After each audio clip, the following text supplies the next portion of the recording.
Good morning, everyone. We'll begin today's COVID-19 press briefing with Mayor John Cooper, followed by Dr. Alex Jahangir, Chair of the Metro Board of Health and the Metro Coronavirus Task Force. This morning, we are also joined by Dr. Adrian Battle, Director of Metro Nashville Public Schools, and Council Member at Large Sharon Hurt. Here to help answer your questions today are Council Member at Large Bob Mendez, District 29 Council Member Delicia Porterfield, District 2 Council Member Keontae Toombs, Captain Blaine Whited of the Metro Nashville Police Department, Director Chief William Swan of the Office of Emergency Management and Nashville Fire Department, and Dr. Michael Caldwell, Director of the Metro Public Health Department. We will now begin with Mayor John Cooper.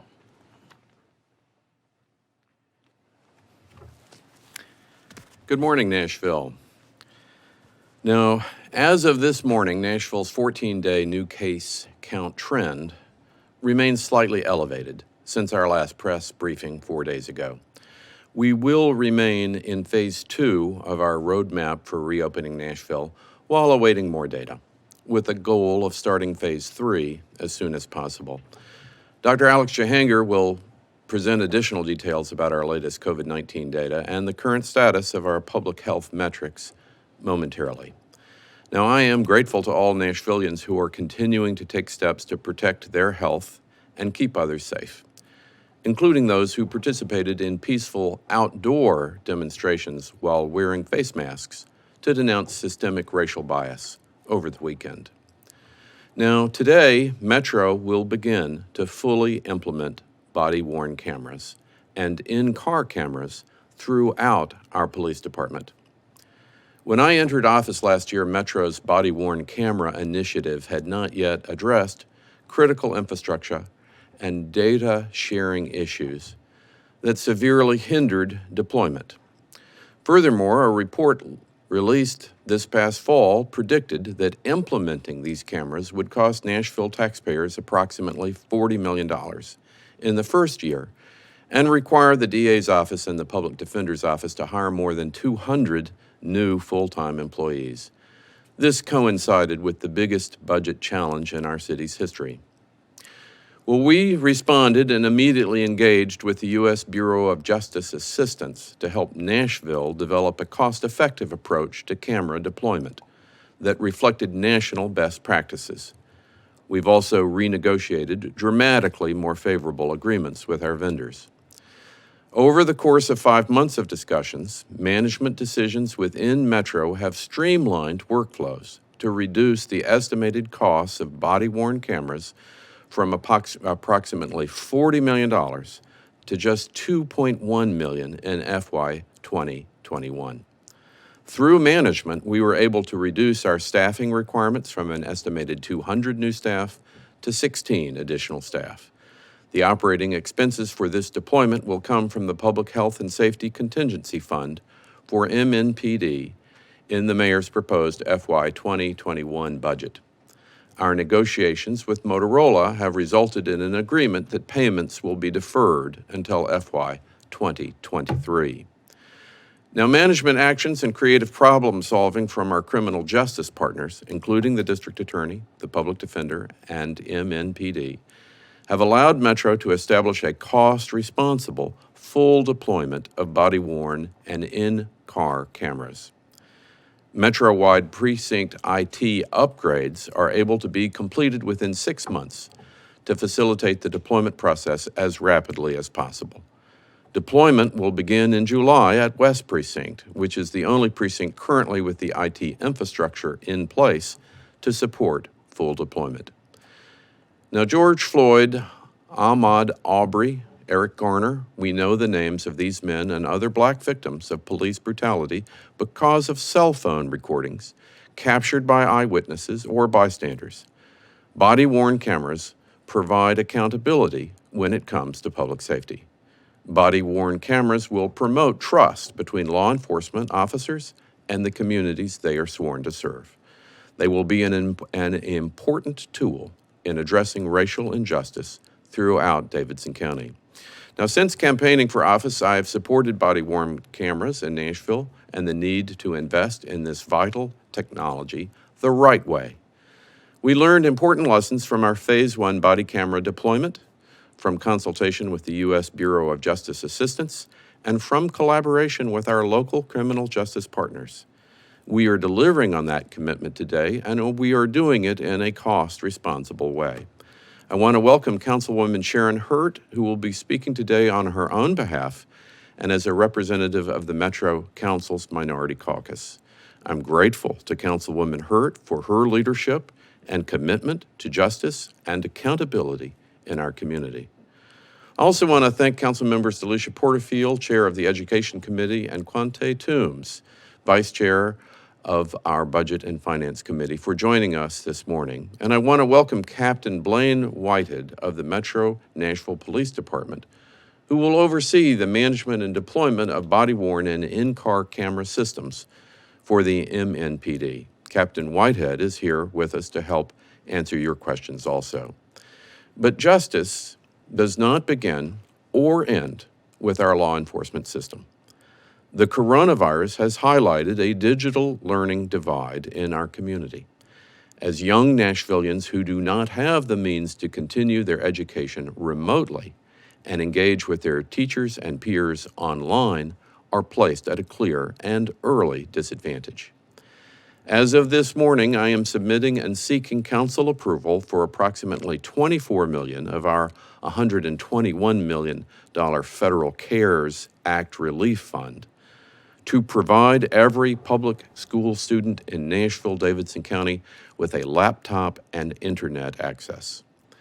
This investment is sufficient for Dell Computers to provide Metro Nashville with up to 90,000 laptops, technically netbooks, for the projected 84,740 students who will be enrolled in public schools this upcoming school year.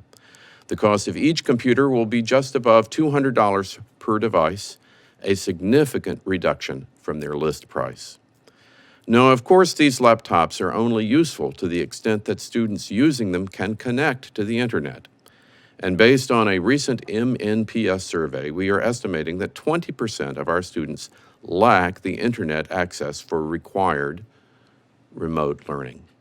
Now, to meet the needs of these MNPS families, the $24 million investment in our students and our city's future is also sufficient to pay up for up to 17,000 mobile internet hotspots, which will be distributed to students along with their laptops. This is a historic investment in our public school students that will allow for our educators to help bridge the digital divide that most often affects MNPS families in Nashville's historically underserved neighborhoods. Distance learning is a key element of our school's reopening plan, which you will hear more about tomorrow. I want to thank Dr. Adrian Battle, Director of Metro Nashville Public Schools, for joining us today to discuss the department's distance learning strategy in more detail. Now, finally, I have asked the Metro Public Health Department to update all COVID-19 health data privacy procedures with additional safeguards. Once implemented, name and address data of COVID-positive individuals will reside exclusively on a secure health department server with limited access by first responders, and the data will be kept on the server for no more than 14 days. A technical working group led by Metro ITS will work with public health to create an auditable process by which a database is securely accessed to retrieve the minimum necessary information to assist in public safety. This policy will maximize privacy protections for Davidson County residents while protecting our first responders and mitigating the spread of the virus. Now, please remember, if you are exhibiting symptoms of COVID-19, do not hesitate to call Metro's COVID-19 hotline at 615-862-7777, Monday through Friday from 7 a.m. to 7 p.m. COVID-19 assessments and testing is free of charge at all 3 of our community assessment centers. And always, the COVID-19 Response Fund is available to those seeking direct financial, food, mental health, and social service assistance at the Metro COVID-19 website. Now I'll turn it over to Dr. Alex Jahangir, Chair of the Metro Coronavirus Task Force. Thank you.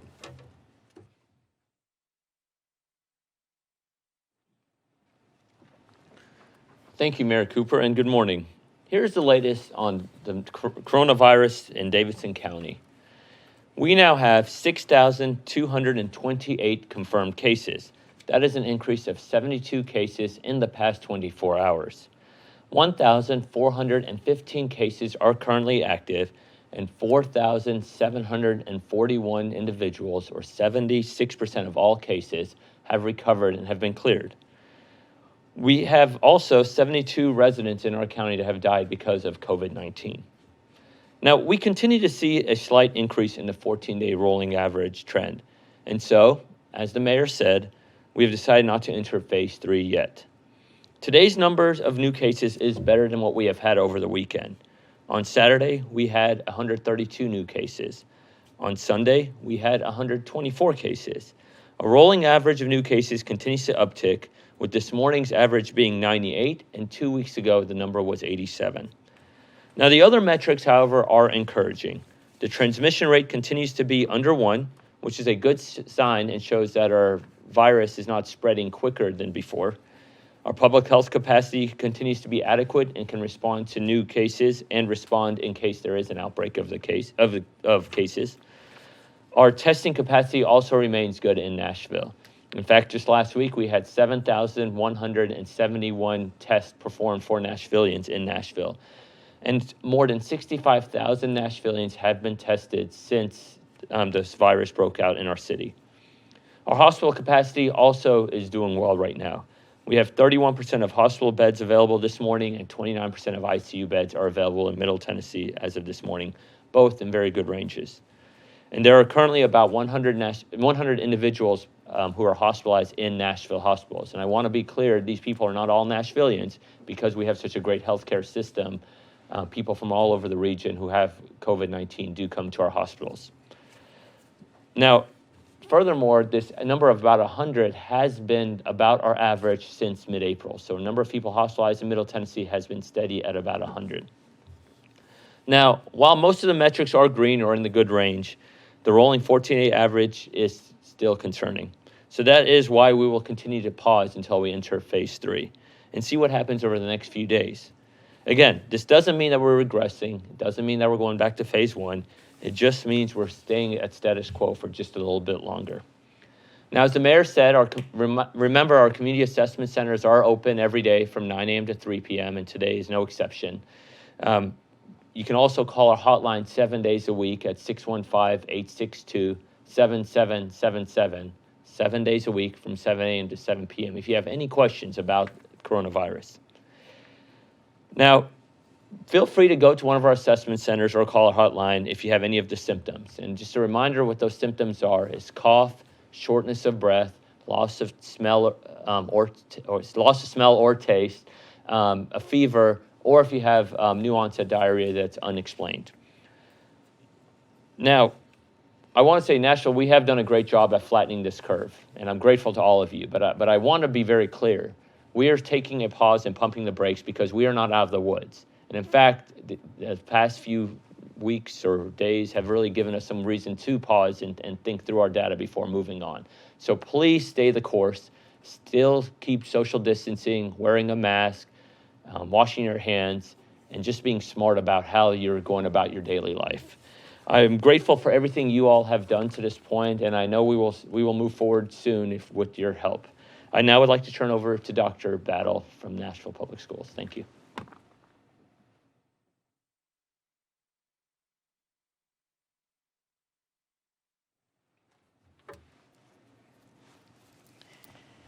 Thank you, and good morning. Today, our city, under the leadership of Mayor Cooper, has taken a massive step towards equity. Our school board has been laser focused on accelerating outcomes for all students.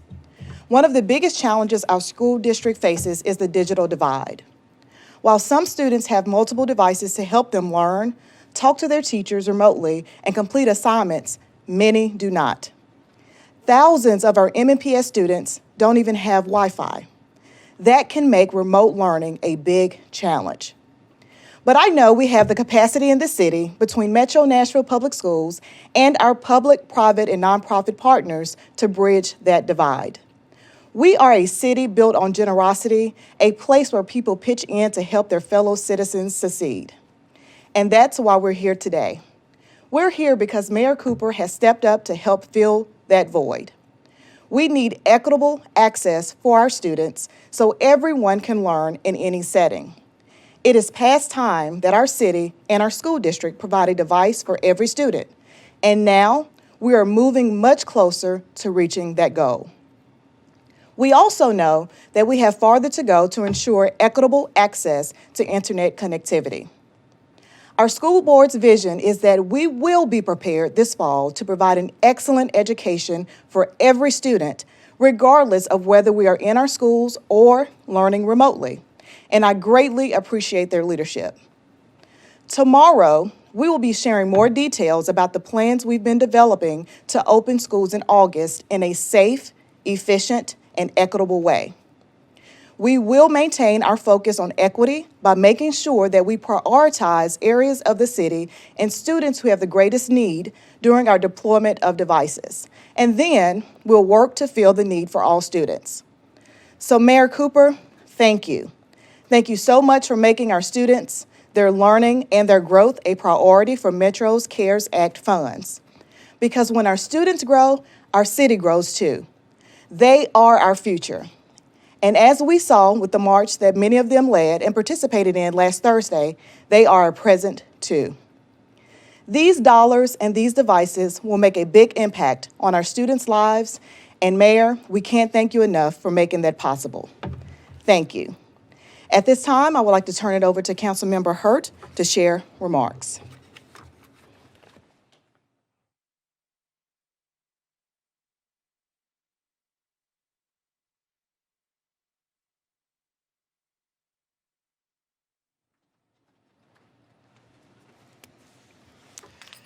Thank you, Dr. Battle. Good morning, everyone. First, I thank Mayor Cooper and recognize colleagues, Council members Delicia Porterfield and Councilwoman Quante Toombs. The full deployment of body-worn cameras in Nashville is a milestone for policing reform and essential for building more public accountability, especially between residents of our Black community and those who must equitably enforce the law. The people of Nashville have spoken. Our Black community has shown up and made their voices heard. It's time to take care of the people, especially those who have been marginalized and victimized over a long, tragic history of systemic racism. An encounter with law enforcement is not something that any Nashvillian should worry about having to survive. But the reality is, Black Nashvillians often fear for their lives when simply going about their lives performing mundane, everyday tasks. It's no secret that Metro's financial constraints are great.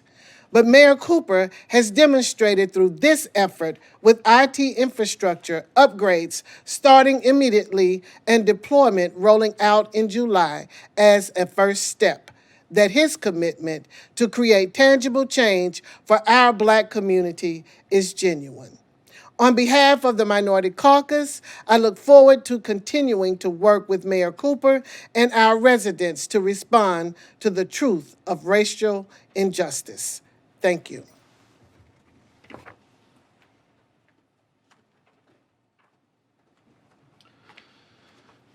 Thank you, Councilwoman Hurt.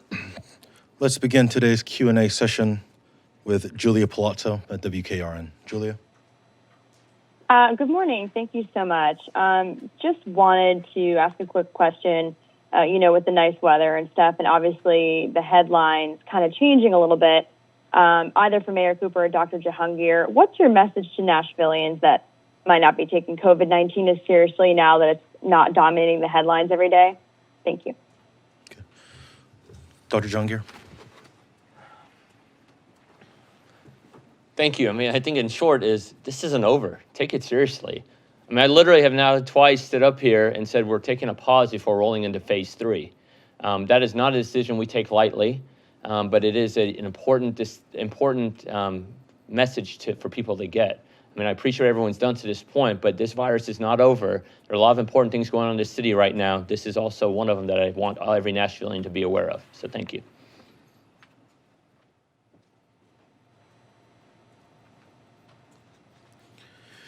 Nancy Amons at WSMV. Nancy? Hi, thank you. Can you please address how you were able to bring the staffing for the body-worn cameras program from 200 to, I think you said 16? Can you talk about how that staffing level was able to be reduced that way?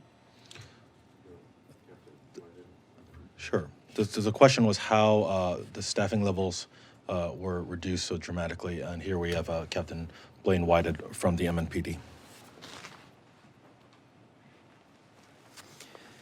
Hey, good morning, Nancy. So after evaluation of our program, we brought in the Bureau of Justice Assistance in February of this year. They went through the Metro Police Department's program in depth, reviewed our program, the district attorney, the public defender, the court systems, and after doing a thorough review, and part of their membership includes district attorneys from other cities, they were able to do a review of our program, and their estimates were much lower than what the estimates that our court systems and district attorneys had originally predicted. So we're going off their advisement, the experts' advisements, to bring those numbers in alignment with their expectations. Thank you.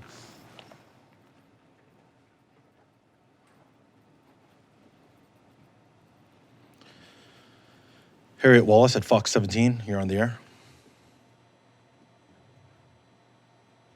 Harriet? Can you hear us?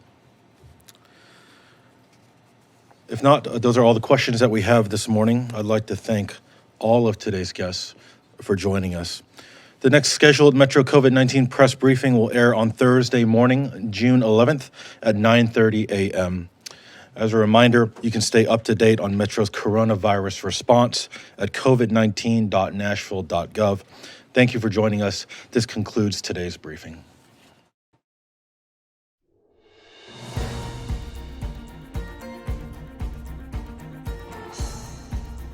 This has been a service of the Metro Nashville Network.